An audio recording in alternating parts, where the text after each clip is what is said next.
You know, the last video from Monday, you can't talk to drunk, and how many hours we spend trying to talk to them to no avail, made me think about this one.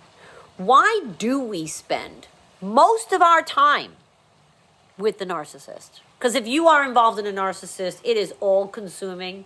You're either trying not to make them mad, or you're trying to do something extra to make them happy, or you're trying to go out of your way so that they notice how much you love them. We spend a lot of time. It's a full-time job. They require all of your attention. Very often they, isolate you from your family, isolate you from your friends, isolate you from the activities that you like, and end up making you do what they like. So you spend all your time with this narcissist. You spend all your time on this narcissist. And it's just, once you're out of the relationship, it becomes so clear, so crystal clear, that they're the last person that deserve any of your time. Yet we give it all to them. How is that so backwards? How is that so backwards?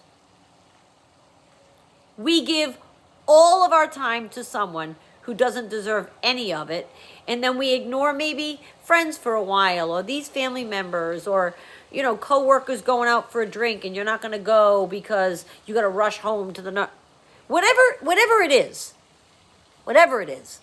we ignore it and put it on back burners, and we spend all our time over here. These are the people that do deserve your time.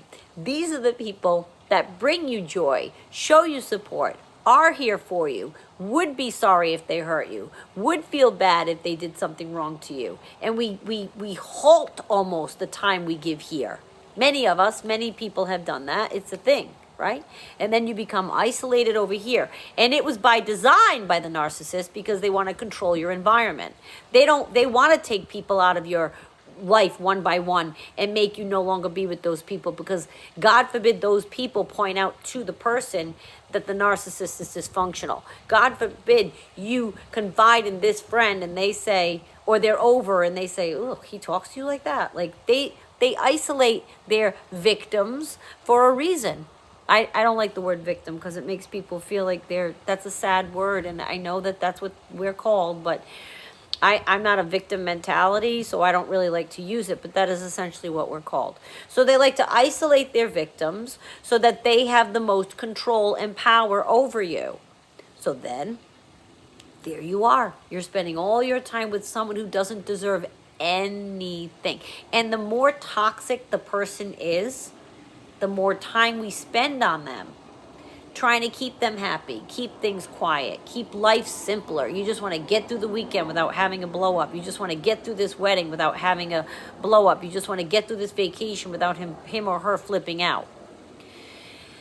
The nice people especially, who want, and this is just math, the nice people who want to try to appease that person and keep things simple. Maybe they have a family with them and they're concerned for the family vacation. So they spend all this time on their narcissist to keep things quiet and keep life simple. So then the other nice people in the nice person's life are getting no time. And the ill person is getting most of our time. How awful and twisted up is that? I've done it. I'll admit it. I have no problem admitting my down, because that's what you do. You're in a dysfunctional relationship. And then that's where red flags get ignored, because now you're isolated in a cocoon. We talked about red flags last week.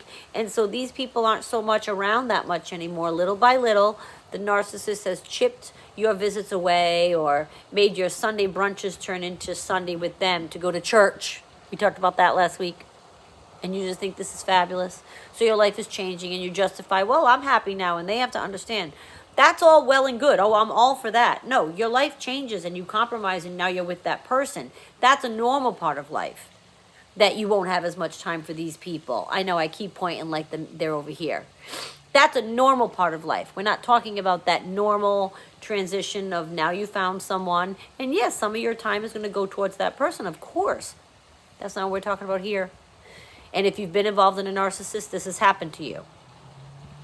So you know that every day from the minute wake up to the minute you go to bed, all you're thinking about is, how to keep peace through the day, how to make them happy, how to make it better the fight you had last night, and we're not thinking about just calling Aunt Sally and say, hey, how's it going? They deserve the goodness, but they're getting all of our time. And you're getting more frustrated because you probably could use some of this company over here, but you don't want them to get wind of what's happening because you don't want to hear about the red flags that are so obvious to you too, but you're ignoring them. You don't want to hear it from these people. So when you allow them in a haze of love bombing, you allow your narcissist to lead you away from them and into what they have you convinced to be a place that you want to be.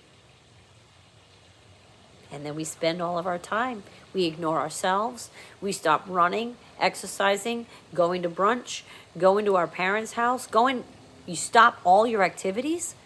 I'm here to say, and I never tell anyone to leave, but if you are with a narcissist and you're like, yep, I sure did, because we all do it, start doing them again. Not in a nasty way. I'm not asking you to go get into a fight with your narcissist, but I am telling you whether you stay with them forever, which is a personal choice, or you leave tomorrow.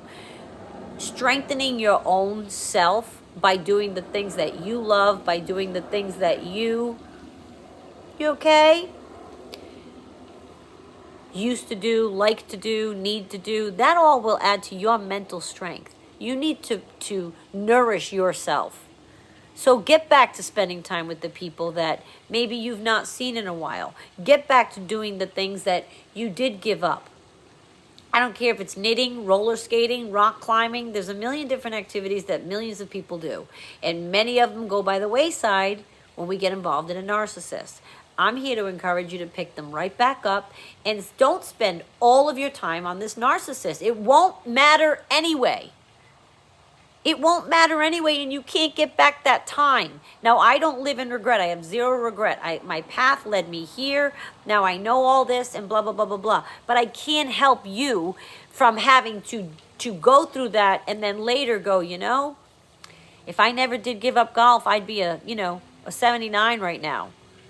Whatever the thing is. Why? Why are you giving up things? They don't even deserve our time, yet they get the most of it. Think about how backwards that is, and please get back to doing things that you deserve to do and start being with people and spending time on things that are more deserving of your time than someone that really doesn't deserve 2 seconds. Thanks for listening, you guys. I'll see you Friday.